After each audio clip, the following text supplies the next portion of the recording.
Well, this is a video I hadn't expected to have to make for this van.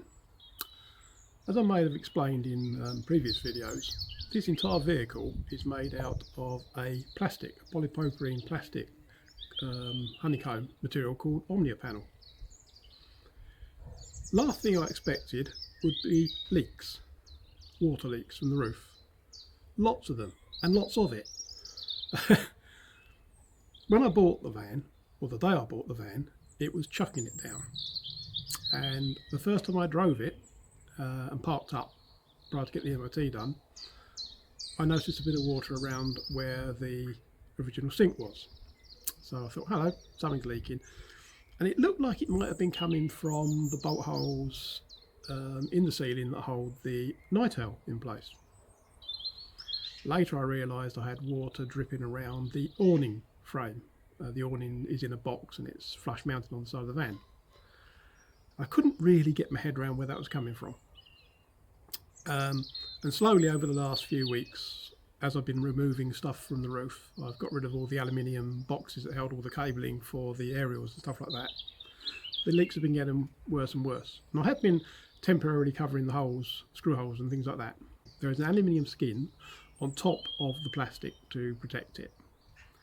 What's happened is over the years, and I think this has happened over many years, water has wicked down the screws, especially the screws that hold down things like cable trunking, where they hadn't sealed the holes. It's wicked down, the screws have rusted, and that's increased the flow of water, and the water's got between the aluminium and the plastic. And then in the winter when it's frozen, water expands when it freezes, it's actually lifted the aluminium skin. And I think this has done this to the point where it's now creeped, or crept even, right to the very edges of the van, and it is actually getting under the aluminium capping that holds the roof onto the sides, and just dripping into the vehicle. So I've got to basically strip off all the aluminium off the roof, which effectively means everything on the roof needs to come off. Now fortunately, or unfortunately, depending on how you want to spin it, I've taken the nightel off because I'm not entirely sure whether I'm going to use it, but when I realised the roof needed working on, I've taken it off anyway. The air conditioning unit that came with the vehicle is mains only. I will never be using it, so that was going to be coming off anyway, and that is the thing that leaks the most. That's probably the place where the water's getting in under the aluminium skin, as well as all the little tiny screw holes. Previous owners of, or the previous owner had put solar panels on the roof of this, and he hadn't used any sealant on the screws there, so I think that was a place where water was getting in. And also where the original Camos satellite dome was at the front of the van, that was obviously taken off to resell, and it's been levered off and they've damaged the aluminium. So all in all, the aluminium skin is effectively delaminated. I've got to peel it off, glue it back on again. So let's start in this corner. When I took the air mast out, I originally thought it was the actual mounting around the air mast, or collet rather, that was letting water in. Well, it does, but there's also water getting in up there around that box section piece of aluminium. And until I put some sealant over this hole here and filled the hole, because this hole was about 3 inches wide, it was where all the cables went through, water was coming in through there. And I couldn't understand why, because when I took the lid off the box that used to be above there, they were dry. It's, as I mentioned earlier on, I've now realised the water's actually through capillary action underneath the aluminium. This bucket here, it's got quite a bit of water in it from yesterday's rain. In here, which is going to be our toilet, there's the awning box, and water runs across the top of the box and drips off that corner there. And also, if you look at this fan here, look how filthy the plastic is where they cut the hole out. Water is dripping off all the bolts and is dripping all the way around this fan, yet the fan itself is well sealed into the roof above. And again, it's creeping out between the aluminium skin. And there's a ½ inch water in there. I just basically have got pots everywhere. This problem has set me back weeks because I can't repair the roof until we have much warmer weather.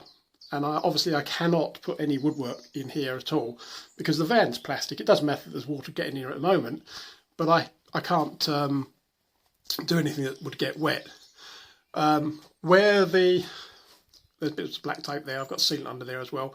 That's where the server rack was bolted through. That went all the way through the roof, and water was wicking down the bolts.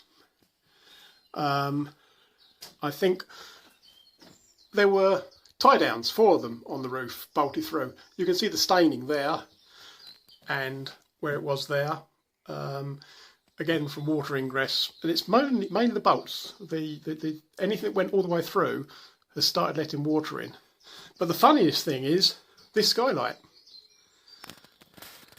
Again, it's properly sealed to the aluminium, but I get water coming in down this gap, not the roof side, not the seal side, not the way it's fitted side, but down this gap here, again from capillary action, all the way around this skylight.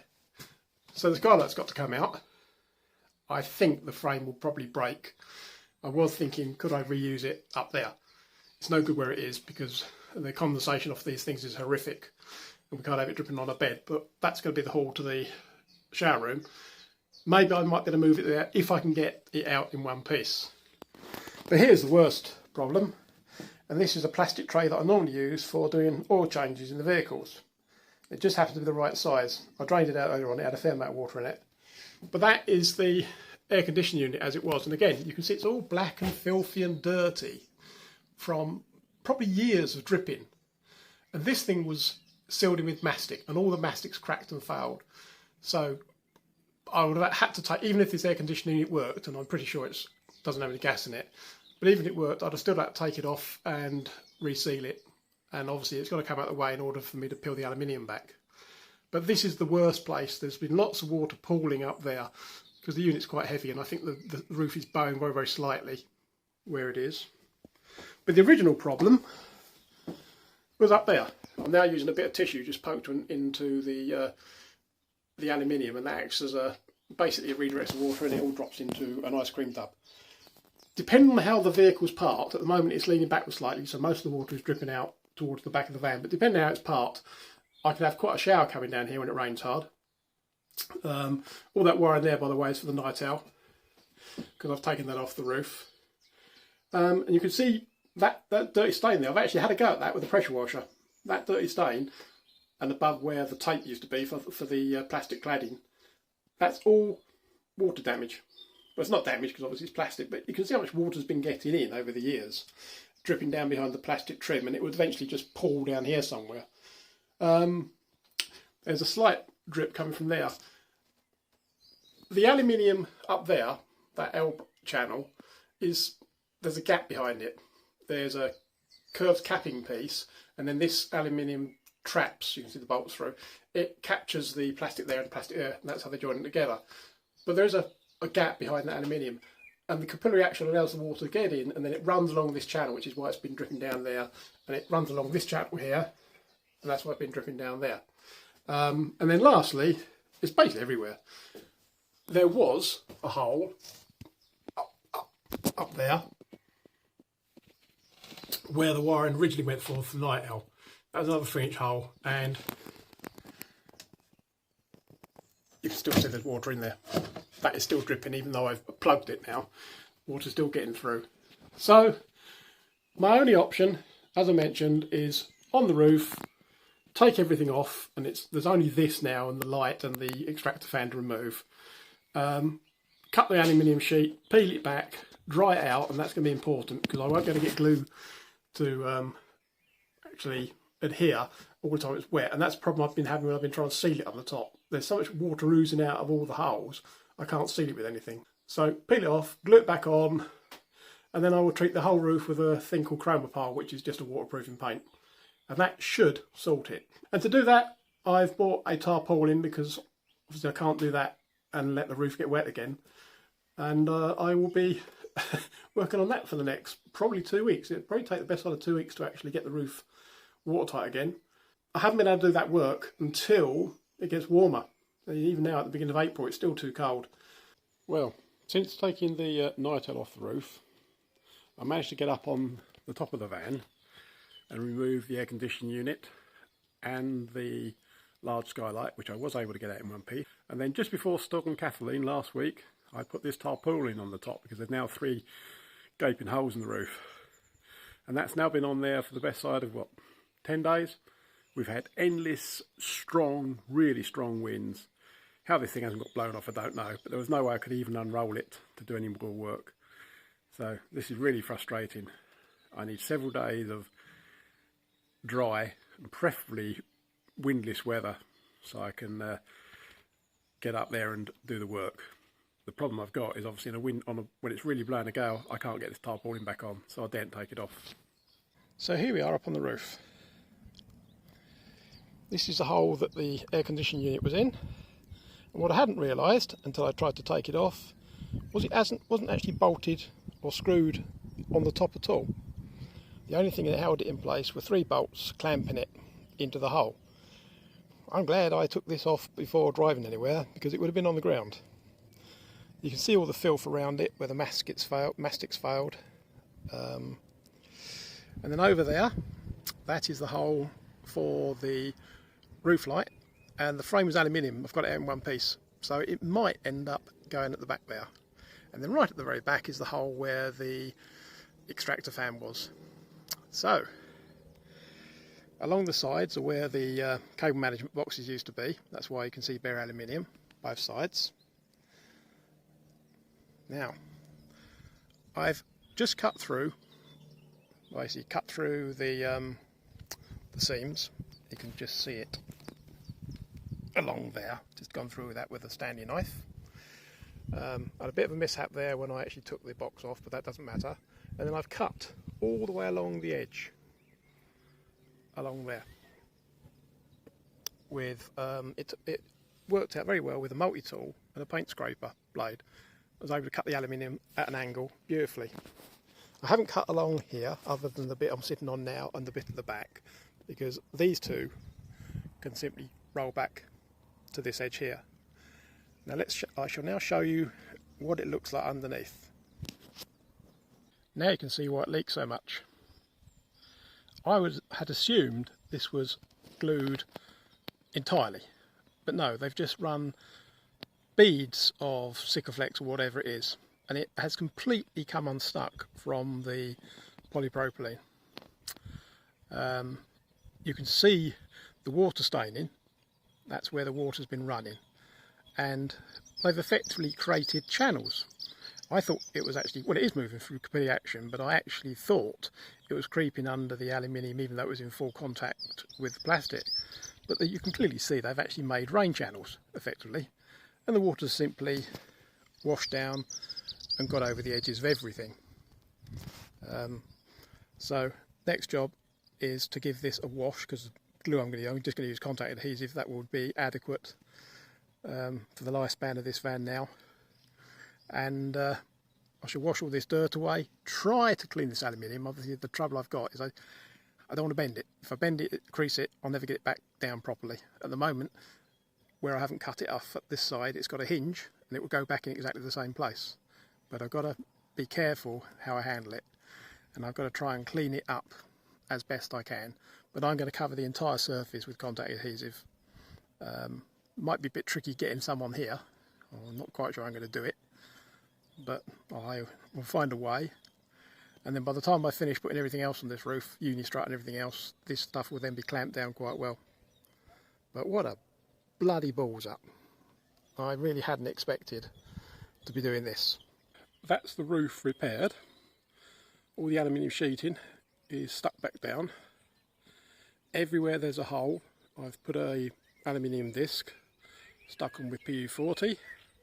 Where I cut through the aluminium so I could roll it back, and also where there were hundreds of holes, I've used aluminium strips and across the seams as well. And this bit here is where all the satellite dish mounting holes were. I gutted an old caravan years ago, and I ended up, the aluminium sheeting off a caravan is very, very useful. This is the last of it, but it's pretty much seen this. The rectangles, or squares rather, are where the lashdown hooks were, and they went straight through and they leaked as well. I've fitted a cheap and nasty Shield Auto Care vent for the toilet. It's got a little fan in it, and the max fan is over there where the original air conditioning unit was. I was going to put this window pretty much where I'm sitting now, but I couldn't make it work. There wasn't enough room between where the max fan is and the solar panels, because there's going to be a lot of solar on here. So I've now run 3 lengths of Unistrut, bolted and bonded to the roof, And although this window will be useful for ventilation, it's going to let a lot of sun in. So I'm going to put the solar panels over it. It means we can have it open, you know, even when it's quite warm. It will ventilate.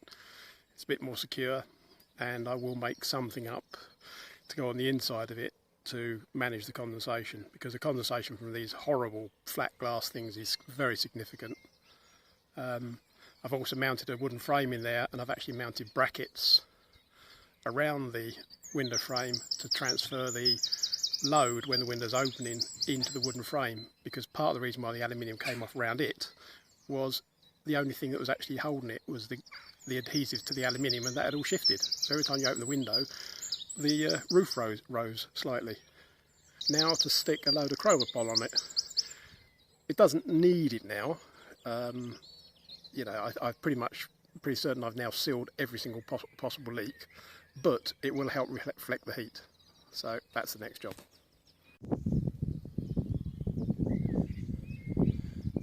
So there we go.